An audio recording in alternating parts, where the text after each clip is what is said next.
നിങ്ങൾക്കൊന്നും വേസ്റ്റ് ചെയ്യാൻ പറ്റില്ല. നിങ്ങൾക്ക് ആകെ വേസ്റ്റ് ചെയ്യാൻ പറ്റുന്ന ഒരേ ഒരു കാര്യം, നിങ്ങളുടെ ശരീരത്തിന് ആവശ്യത്തിൽ കൂടുതൽ കഴിക്കുന്നതാണ് നിങ്ങളുടെ വേസ്റ്റ്. ഭക്ഷണം വേസ്റ്റ് ആക്കാൻ പാടില്ലല്ലോ. എന്താ ഇവിടുത്തെ കൃമികളും അല്ലെ ബാക്ടീരിയയും വൈറസും ഒക്കെ ജീവിക്കുകയാണ്. അതൊക്കെ അത്യാർത്ഥ്യമായ ചിന്താഗതിയാണ്. നിങ്ങളുടെ ശരീരത്തിന് വേണ്ട ആഹാരം കഴിക്കാനുള്ള മാനസികപരമായിട്ടുള്ള നിങ്ങളുടെ എഡ്യൂക്കേഷനാണ് നിങ്ങൾ ആദ്യം എഡ്യൂക്കേറ്റ് ചെയ്യുന്നത്. തേങ്ങ കേരളത്തിൻ്റെ വളരെ ഇമ്പോർട്ടൻ്റ് ആയിട്ടുള്ളൊരു ഇൻഗ്രീഡിയൻ്റ് ആണ്. അതുകൊണ്ടാണ് തേങ്ങയെ ശ്രീഫൽ എന്ന് വിളിക്കുന്നത്.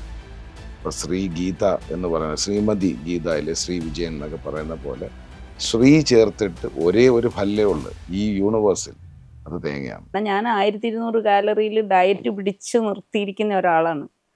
അങ്ങനെയുള്ള ഒരാൾ ഇത്ര മനോഹരമായി ഞാൻ പല ഇൻ്റർവ്യൂവിലും കണ്ടിട്ടുണ്ട്.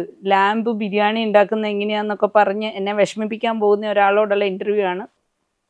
അല്ല, ഇങ്ങനെ ഒരു പ്രശ്നം എനിക്കൊക്കെ അഭിമുഖീകരിക്കാനുണ്ട്. തൈറോയിഡ് പ്രോബ്ലം ഉള്ളവർ, അല്ലെങ്കിൽ ഇതുപോലെ സ്ട്രിക്റ്റ് ഡയറ്റിൽ പോകുന്നവർ. അപ്പം ഞങ്ങളെയൊക്കെ എല്ലാവരും ഒരുമാതിരി കേഴ്സ്ഡ് എന്നുള്ള മട്ടിലാണ് ഞങ്ങൾ തന്നെ കാണുന്നത്. നമുക്ക് സന്തോഷകരമായി എങ്ങനെ ഭക്ഷണം കഴിക്കാൻ പറ്റും? ഭക്ഷണം എപ്പോഴും സന്തോഷപൂർണ്ണമായി കഴിക്കേണ്ട ഒന്നാണ്. രണ്ടാമത്, നമ്മൾ ഇപ്പം CBSE സ്കൂളിൽ പഠിക്കുന്നു, ICSE സ്കൂളിൽ പഠിക്കുന്നു. പഠിച്ച് നിങ്ങൾ എന്ത് നേടി? നിങ്ങൾക്ക് അടിസ്ഥാനപരമായി പ്രകൃതിയിലേക്കൊന്ന് നോക്കിയാൽ ഒരു ശരാശരി ഒരു കുരുവി, എന്തിനാ നമ്മൾ കാക്ക എന്ന് പുച്ഛിച്ച് കാണുന്ന പക്ഷി, അതുപോലും മെയിൻറ്റെയിൻ ചെയ്യുന്ന ഒരു ബോഡി ഇൻഡെക്സ് മെയിൻറ്റെയിൻ ചെയ്യാനായിട്ടുള്ള സാമാന്യ ബുദ്ധിയും വിദ്യാഭ്യാസവും അല്ലേ നമ്മൾ ആദ്യം നേടേണ്ടത്, അല്ലേ? അപ്പോൾ അതിനകത്ത് നമ്മൾ എന്തിനാണ് ഈ കാലറിയും കാര്യം? നമുക്കൊരു സ്റ്റാൻഡർഡൈസേഷൻ ഉണ്ടാവണം. അതാണ് നമ്മളെ ആദ്യത്തെ അടിസ്ഥാന വിദ്യാഭ്യാസം. ചൈനയിൽ പോയാലും, ഞാൻ ചൈനയിൽ തന്നെ 5 വർഷം ഉണ്ടായിരുന്നു. ചൈനയിൽ പോയാലും ജപ്പാനിൽ പോയാലും എല്ലാം ഫോട്ടോ കോപ്പി എടുത്ത മനുഷ്യരെ കാണുന്നത്. ഫോട്ടോ കോപ്പി പോലെ ആയിരിക്കണം. കാരണം അവരുടെ ബോഡി ഇൻഡെക്സ് ആണ് അവരുടെ ആദ്യത്തെ വിദ്യാഭ്യാസം. അവിടെ കുട്ടികളെ നിങ്ങൾ നോക്കിയാൽ കിൻഡർ ഗാർഡനിൽ ഉൾപ്പെടെ പഠിപ്പിക്കുന്നത് എന്ത് കഴിക്കണം എന്നുള്ളതാണ്. ജാപ്പനീസ് പീപ്പിൾ അവർ നടന്ന് ജീവിതം അങ്ങ് നടന്ന് വലുതാക്കുന്ന ആൾക്കാർ. പല പ്രാവശ്യം ഈ പറഞ്ഞ കണക്ക് എർത്ത് ക്വേക്സും അതേപോലെ തന്നെ വലിയൊരു ദുരന്തത്തിൻ്റെ ഭാഗമായി പുനർജനിച്ചു വന്ന ഒരു രാജ്യത്തിന് ഒരു റെഫറൻസ് ആയിട്ടല്ലേ നമ്മൾ ആദ്യം പഠിക്കേണ്ടത്. ഞാൻ എൻ്റെ ലൈഫിൽ തന്നെ ഒരുപാട് തിരിച്ചറിവുകൾ, കാരണം അറിവുകൾ എല്ലാവർക്കും ഉണ്ടാവാം, തിരിച്ചറിവുണ്ടാക്കിയ ഒരു രാജ്യം അടിസ്ഥാനപരമായി ചൈനയാണ്.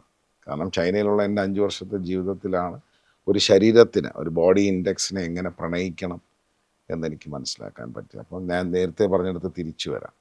എന്താണ് 1200 കാലറി ഡയറ്റ്, ഇതൊക്കെ എന്ന് പറഞ്ഞാൽ ഒരു റോങ് ടെർമിനോളജിയാണ്. അപ്പോൾ അത് വേണ്ട, അല്ല, റോങ് ടെർമിനോളജിയാണ്. നിങ്ങളുടെ ശരീരത്തിന് വേണ്ട ആഹാരം കഴിക്കാനുള്ള മാനസികപരമായിട്ടുള്ള നിങ്ങളുടെ എഡ്യൂക്കേഷനാണ് നിങ്ങൾ ആദ്യം എഡ്യൂക്കേറ്റ് ചെയ്യേണ്ടത്. അപ്പോൾ എന്തു പറ്റും? എനിക്കിത് മതി, ഇതാണ് എൻ്റെ ശരീരത്തിന് നല്ലത് എന്ന് അറിയുമ്പോൾ പിന്നെ നിങ്ങൾക്ക് വലിച്ചു വാരി തിന്നണം എന്ന തോന്നലുണ്ടാവില്ല. ഈ തിരിച്ചറിവുകളാണ് വിദ്യാഭ്യാസത്തിൽ നമുക്ക്, നമ്മളെ കുട്ടികളിലും നമ്മൾ തന്നെ ഇതെല്ലാം കാണുമ്പോൾ, ഇപ്പം എന്തൊക്കെ ഒരു മാവിനകത്ത്, അത് മൂവാണ്ടൻ മാങ്ങയാവട്ടെ, അല്ലേ, എന്ത് തരം മാങ്ങയാവട്ടെ, ചക്കകൾ തന്നെ ആവട്ടെ, ഒരു കുരുവി അല്ലെങ്കിൽ ഒരു പക്ഷി, ഒരു വവ്വാല് പോലും അതിന് വേണ്ടത് തിന്നിട്ട് ബാക്കി കളഞ്ഞിട്ട് പോവുക ചെയ്യുന്നത്, അല്ലേ? പക്ഷെ നമ്മൾ ഭക്ഷണം വേസ്റ്റ് ആക്കാൻ പാടില്ലല്ലോ. എന്താ ഇവിടുത്തെ കൃമികളും അല്ലെ ബാക്ടീരിയയും വൈറസും ഒക്കെ ജീവിക്കുകയാണ്. അതൊക്കെ അത്യാർത്ഥ്യമായ ചിന്താഗതികളാണ്. യു ക്യാൻ നെവർ, ലൈക്ക് ഫിസിക്സിൽ പഠിപ്പിച്ചിട്ടുണ്ടല്ലോ, you can never create or destroy something, അല്ലേ? അങ്ങനെ ഒരു സാധനം പഠിച്ചിട്ടില്ല. നിങ്ങൾ ക്രിയേറ്റ് ചെയ്യുന്നില്ല, നിങ്ങൾ ലോസ്റ്റ് ആക്കുന്നില്ല, അത് പ്രൊപ്പഗേറ്റ് ചെയ്യുക മാത്രമല്ലേ. പിന്നെ എന്താ പഠിച്ച കാര്യം തന്നെ അതല്ലേ? പിന്നെ നിങ്ങൾ എന്താ വേസ്റ്റ് ചെയ്യുന്നത്?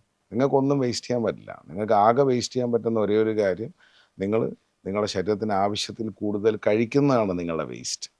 സോ ഇത് കണ്ടിരിക്കുന്ന എന്നെ പോലെയുള്ള വീട്ടമ്മമാരുടെ പാഠം നമ്പർ 1, നമ്മളോട് പലരും പറയും ഉണ്ടാക്കിയ ഭക്ഷണം എല്ലാം കഴിച്ചു തീർത്ത് നിങ്ങൾ ചേർത്ത് വരണമെന്ന്. അത് തെറ്റാണ്. നമ്മൾ വേസ്റ്റ് ചെയ്യുന്നേ ഇല്ല. നമ്മൾ കൃമികൾക്ക് ഭക്ഷണം വിളമ്പുന്ന അന്നപൂർണേശ്വരി ആകുകയാണ്. Thank you. അപ്പോൾ അടുത്തതായിട്ട് നമ്മൾ പറയുന്നത്, നമ്മളിപ്പോൾ ഒരുപാട് ഇപ്പോൾ ഷെഫിനൊക്കെ കേൾക്കുമ്പോൾ നമ്മൾ പറയും ഓക്കെ കേരളത്തിൻ്റെ തനിമയിലേക്ക് തിരിച്ചു പോകാം എന്നൊക്കെ പറയുമ്പോൾ തന്നെ നമുക്ക് എഗെയിൻ ഒരുപാട് കാര്യങ്ങൾ വാട്സപ്പ് യൂണിവേഴ്സിറ്റിയിൽ നിന്ന് വരും. ചിരട്ട ഇട്ട് വെള്ളം കുടിച്ചു കഴിഞ്ഞാൽ കൊളസ്ട്രോൾ പോവും, വേറെ എന്തോ രണ്ടും എന്നാ എല്ലാത്തിലും നാരങ്ങയുണ്ട്, അത് കുടിച്ച് രാവിലെ വെറും വയറ്റി കഴിച്ചാൽ വണ്ണം കുറയും. ഇതൊക്കെ ഒത്തിരി പേര് ഫോളോ ചെയ്യുന്നുണ്ട്. ഇതൊക്കെ ശാസ്ത്രീയമാണോ എന്ന് അറിഞ്ഞിട്ട് വേണ്ടേ ചെയ്യാനായിട്ട്? ഒരു കാലത്തായിരിക്കാം, ഇന്ന് ചാറ്റ് GPT ഉണ്ട്, AI ഉണ്ട്, ഗൂഗിൾ ഉണ്ട്. ഒരു റെഫറൻസ്, താങ്കളുടെ അടുത്തൊരു മെസ്സേജ് വരുന്ന സമയത്ത് നമ്മൾ ഗൂഗിളിൽ കയറി ഇത് പ്രാവർത്തികമാക്കിയാൽ എന്തുമാത്രം നല്ലതാണ് എന്നൊന്ന് സെർച്ച് ചെയ്ത് നോക്കാനുള്ളൊരു ബേസിക് ഇൻറ്റൻഷൻ കാണിച്ചാൽ മതി. അപ്പാടെ വിഴുങ്ങാതിരുന്നാൽ മതി. കാരണം ഞാൻ നേരത്തെ പറഞ്ഞ കണക്ക് എല്ലാവർക്കും ഗൂഗിൾ അറിയാം. ഗൂഗിൾ കണ്ടുപിടിച്ച ആളുടെ പേരറിയാമോ? ഇല്ല. അറിയില്ല. അതാണ് നമ്മളുടെ വിദ്യാസമ്പന്നത. നമുക്ക് എല്ലാവർക്കും ഗൂഗിൾ ഇന്ന് മാൻഡേറ്ററി ആണ്. സെർഗെ ബ്രിനും ലാരി പേജുമാണ് കണ്ടുപിടിച്ചത്. ലാരി പേജും സെർഗെ ബ്രിനും. അപ്പോൾ ഈ ബേസിക് എഡ്യൂക്കേഷൻ എന്ന് പറയുന്നത് ഞാൻ നേരത്തെ പറഞ്ഞ അതേ പോയിന്റാണ്. നമ്മൾക്ക് വേണ്ടത് നമ്മൾ മനസ്സിലാക്കി എടുത്തിട്ട് നമ്മളതൊന്ന് റെഫറൻസ് ആയിട്ട് വർക്ക് ചെയ്യാം. ഇപ്പോൾ ചിരട്ട വെന്ത വെള്ളം അത് ഔഷധപൂർണ്ണമാണോ? നെല്ലിക്ക ഔഷധപൂർണ്ണമാണോ? നെല്ലിക്കയും ബീട്രൂട്ടും ക്യാരറ്റും ഇഞ്ചിയും നാരങ്ങയും. ഒരിക്കൽ ഷെഫ് പറഞ്ഞു കേട്ടിട്ടുണ്ട് ABC അതെ, അങ്ങനെ അത് കഴിച്ചിട്ടുണ്ടെങ്കിൽ നിങ്ങൾ റെഫറൻസ് നോക്കുക. കറക്റ്റ് ഞാൻ ആവും. പല വീഡിയോസിലും തേങ്ങാപ്പാൽ അതൊന്ന് പറഞ്ഞു കൊടുക്കും. എനിക്ക് തോന്നുന്നത് കുറച്ച് നല്ലതാണെങ്കിൽ ഹെൽപ്ഫുൾ ആയിരിക്കും. ടോട്ടൽ ഇന്റർനെറ്റിൽ ഇപ്പം ഉണ്ട്. ഫ്ലാഷ്ഡ് ആണ്. അതിപ്പം റീസെന്റ് 2 മില്യൺ 3 മില്യൺ ഒക്കെ വ്യൂസ് പോയിട്ടുള്ളൊരു റെസിപ്പിയാണ്. ഇപ്പം തേങ്ങാപ്പാൽ എന്ന് പറയുന്നത്, ഇല്ലെങ്കിൽ വെളിച്ചെണ്ണ എന്ന് പറയുന്നത്, കരിവേപ്പില എന്ന് പറയുന്നത് ഇപ്പോൾ ഭയങ്കര ട്രെൻഡിങ്. ആൾക്കാരെല്ലാം അത് വളരെ ഹാസ്യപരമായിട്ടാണെങ്കിലും അല്ലെങ്കിലും ആൾക്കാരത് ഷെയർ ചെയ്ത് വെക്കൊണ്ടിരിക്കുക. എൻ്റെ ചോദ്യം വളരെ സിമ്പിളാണ്. ഈ കേരളത്തിൻ്റെ തനിമയിൽ നിങ്ങൾ അമ്മമാരോട് പോയി ചോദിക്കുക, ഒരു നല്ല മീൻകറി വെക്കുമ്പോൾ അമ്മ നിങ്ങൾ തേങ്ങാപ്പാൽ ഉപയോഗിക്കുന്നുണ്ടോ? നല്ല കോഴിക്കറി വെക്കുമ്പോൾ നിങ്ങൾ ഉപയോഗിക്കുന്നുണ്ടോ? തേങ്ങ അരച്ച മീൻകറി, ഇല്ലെങ്കിൽ വറുത്തരച്ച മീൻകറി, ഇല്ലെങ്കിൽ അല്ലേ, ഓരോ കാര്യങ്ങളിലും വറുത്തരച്ച സാമ്പാർ വരെ ഉണ്ട്. അപ്പോൾ തേങ്ങ കേരളത്തിൻ്റെ വളരെ ഇമ്പോർട്ടൻ്റ് ആയിട്ടുള്ളൊരു ഇൻഗ്രീഡിയൻ്റ് ആണ്. അതുകൊണ്ടാണ് തേങ്ങയെ ശ്രീഫൽ എന്ന് വിളിക്കുന്നത്. ഇപ്പോൾ ശ്രീ ഗീത എന്ന് പറയുന്നത്, ശ്രീമതി ഗീതയിലെ ശ്രീ വിജയൻ എന്നൊക്കെ പറയുന്ന പോലെ ശ്രീ ചേർത്തിട്ട് ഒരേ ഒരു ഫല്ലേ ഉള്ളു ഈ യൂണിവേഴ്സിൽ, അത് തേങ്ങയാണ്. അപ്പോൾ അത്രയും ചൈതന്യം ഉള്ളത് കൊണ്ടാണ് അതിനെ പൂജയിൽ ആദ്യം വെച്ചത്, അറിയോ? അതുകൊണ്ടാണ് ആ പൂജയ്ക്ക് അത് അത്യന്താപേക്ഷിതം, അങ്ങനെയാണെന്ന് തോന്നുന്നു മലയാളത്തിൽ പറയുന്നത്.